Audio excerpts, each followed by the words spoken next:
Assalamualaikum warahmatullahi wabarakatuh. Selamat pagi dan salam sejahtera.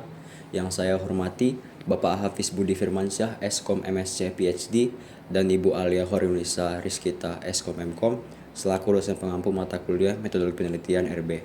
Perkenalkan, nama saya Ansel Musaripin Nasugian dengan NIM 123140020. Pada kesempatan ini, saya akan mempresentasikan proposal yang telah saya buat dari bab 1 sampai bab 3. Yang saya angkat topiknya yaitu adalah penerapan kecerdasan buatan untuk mitigasi bencana lingkungan dengan judul Analisis Komparasi Performa Model Indobird, BILSTM, dan SPM pada klasifikasi pembalakan liar dan banjir di Sumatera menggunakan Twitter. Penelitian ini sendiri dilatar belakangi oleh urgensi bencana hidrometeorologi di Pulau Sumatera yang mengacu pada data BNPB 2024. Jadi frekuensi banjir dan tanah longsor terus meningkat signifikan, yang memiliki korelasi kuat dengan degradasi lingkungan akibat aktivitas pembalakan liar dan illegal logging. Nah, di era digital ini, masyarakat merespon bencana secara real time melalui media sosial, khususnya Twitter. Nah, jadi platform ini berfungsi sebagai social sensor yang sangat cepat. Namun, terdapat masalah mendasar, yaitu adalah volume data di Twitter sangat masif dan tidak terstruktur, namun memiliki tingkat kebisingan atau noise yang sangat tinggi. Jadi laporan valid bercampur dengan opini, berita politik, dan spam, sehingga mustahil bagi instansi terkait seperti BNPB untuk memilah ribuan data ini secara manual. Oleh karena itu, diperlukanlah sistem klasifikasi otomatis yang akurat dan paham konteks dari bahasa lokal kita dan slang lokal kita. Kemudian, berdasarkan tinjauan pustaka yang saya lakukan, pada tabel 2.1 di laporan proposal saya, terdapat kesenjangan riset atau research gap yang signifikan.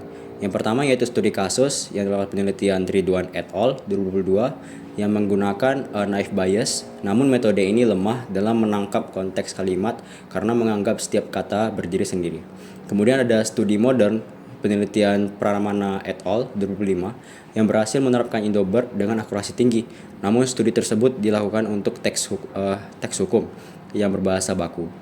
Nah, untuk gap penelitian saya, ini belum ada penelitian yang melakukan benchmarking komprehensif membandingkan 3 generasi algoritma sekaligus, yaitu SVM atau bentuk klasik, BILSTM atau bentuk deep learning-nya, dan Indobird sebagai transformer.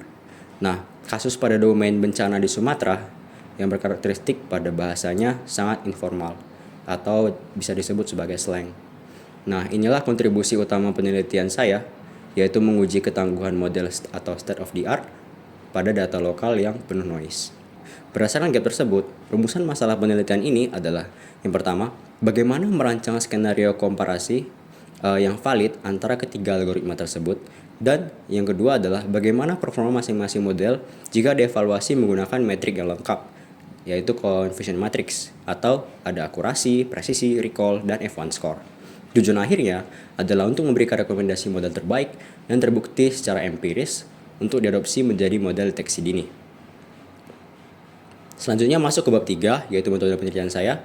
Jadi saya menggunakan pendekatan kuantitatif eksperimental, yaitu adalah alur penelitian yang dimulai dari pengumpulan data, preprocessing, pelatihan model, hingga evaluasi. Nah, jadi data ini dikumpulkan melalui teknik web scraping dengan kata kunci spesifik seperti banjir Sumatera dan pembalakan liar. Nah, jadi poinnya itu adalah karena data scrapingnya adalah data mentah yang belum memiliki label atau dalam bahasanya unlabeled, saya melakukan proses pelabelan data manual atau manual annotation, di mana setiap tweet divalidasi dan dikategorikan ke dalam 3 kelas. Kelas pertama yaitu adalah kelas banjir, yang kedua kelas pembalakan liar, dan yang ketiga adalah kelas netral.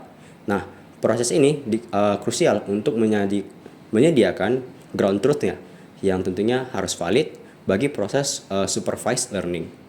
Nah, kemudian selanjutnya adalah menjamin objektivitas pengujian. Jadi dataset ini dibagi menggunakan teknik stratified random sampling dengan rasio 80:10:10. Nah, jadi untuk 80%-nya itu adalah training untuk melatih model. Kemudian 10% kedua adalah validasi untuk memantau overfitting pada pada waktu pelatihan. Kemudian yang selanjutnya ada 10% untuk testing. Itulah data yang akan kita lihat apakah digunakan untuk evaluasi akhir gitu, atau bisa dibilang data haram. Sebelum masuk ke model, data melalui tahap preprocessing, yaitu cleaning, cache folding, stop word removal, dan yang terpenting adalah normalisasi kata. Jadi kata-kata slang yang akan dibakukan agar dapat dipahami secara optimal oleh model Indobert. Nah, skenario eksperimen ini dilakukan pada 3 arsitektur berbeda. Skenario pertama yaitu baseline SVM, yaitu menggunakan ekstraksi fitur TF IDF. Jadi ini adalah standar performa minimal saya.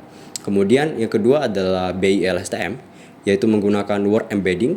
Jadi model ini membaca input dari 2 arah, yaitu forwarding dan backwarding, ya, untuk menangkap konteks urutan kata.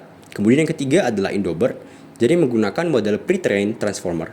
Jadi model ini menggunakan mekanisme self-attention yang mampu memahami hubungan antar kata yang kompleks dan jauh. Jadi setelah dapat hasilnya nanti akan dilakukan matrix confusion. Nah, jadi matrix confusion yang saya bilang sebelumnya pada metode penelitian saya. Nah, jadi setelah didapatkan hasilnya nanti akan dibandingkan menggunakan matrix confusion. Nah, jadi akan digunakan perbandingan binary Fn, Fp, dan lain-lain, menggunakan perbandingan dari segi precision, dari segi F1 score, dari segi accuracy, dan dari segi recall-nya. Nah, jadi evaluasinya dilakukan menggunakan confusion matrix.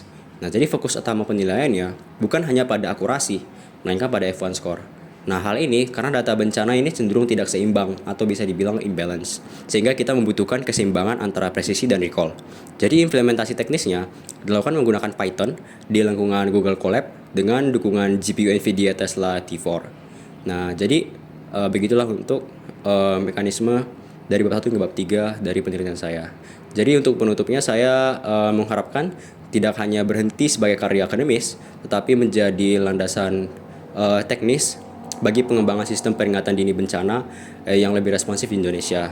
Nah, jadi saya sangat mengharapkan masukan dan juga bantuan dari Bapak dosen dan Ibu dosen untuk penyempurnaan penelitian ini.